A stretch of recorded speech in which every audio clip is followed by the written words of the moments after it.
Kad pamodos, dzirdēju, ka Dievs saka, tavam bērnam viss ir labi. Dievs atklāja, ka ir daudzi cilvēki no jums, kas uztraucas par personu, par apsolījumu, par situāciju.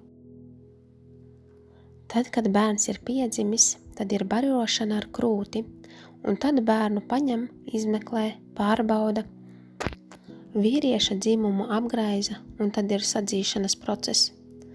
Kādiem no jums, ja apsolījumā iesaistīts vīrietis, notiek apgraizīšana. Apgraizīšana var būt arī garīga. Apgraizīt nozīmē paņemt prom nost to, kas nav vajadzīgs, kas nav derīgs, nav labvēlīgs, nav par svētību, šī cilvēka aicinājumam viņa dzīvē. Apgraizīšana ir arī, kas ir atbrīvots, pārmainīts, glābts un atjaunots. Tie, kas pieņem Jēzu, tiek apgraizīti caur Jēzu. Notiek dziedināšanas process, pirms Dievs atļauj nākt atkal kopā. Būs īs periods atpūtai, lai tu un šī persona saietu atkal kopā, vīrs un sieva. Tev būs atpūtas periods, kur tu vari pabūt ar Dievu, un jums būs periods abiem kopā, kur jūs atpūtīsieties, bet tagad esi periodā, kur tu atpūties. Tas var nebūt ilgi, tās var būt dažas dienas, dažas nedēļas vai mēnesis. Tas ir atkarīgs, cik ilgi Dievs tev liks atpūsties, un apgraizīšana turpināsies. Jozua 5, 8 līdz 12. Un kad visi ļaudis bija apgraizīti, tad tie palika savā vietā nometnē, kamēr tie izdziedinājās. Un tas kungs sacīja Jozuam, šodien es esmu no jums novēlis visu Ēģiptes apkaunojumu, tāpēc šī vieta tika nosaukta par Gilgalu līdz pat šai dienai.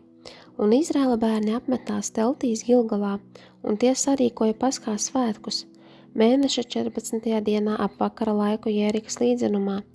Bet nākamajā dienā, kas sekoja Paskā svētkiem, viņi jau ēda no tās zemes ražas, neraudzētu maizi un grauzdātas vārpas, tieši jau tanī pašā dienā, un ar šo nākamo dienu, kad viņi bija ēduši no tās zemes, iegūtās ražas, viņiem izbeidzās manna, un turpmāk Izraēla bērniem vairs nebija mannas, bet tie pārtika tanī gadā no Kanānas zemes augļiem.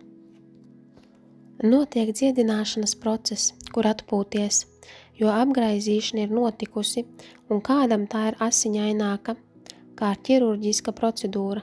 Tā var būt sirds procedūra.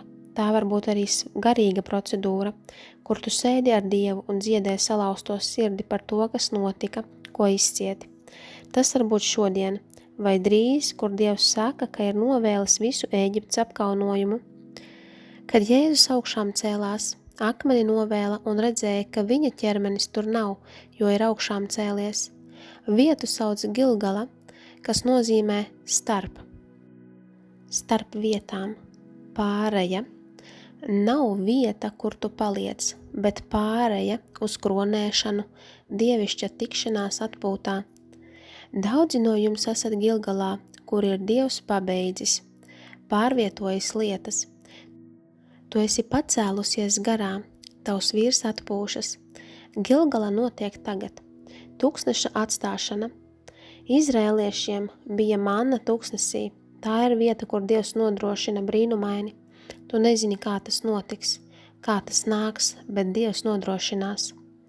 Kanāna ir apsolītā zeme.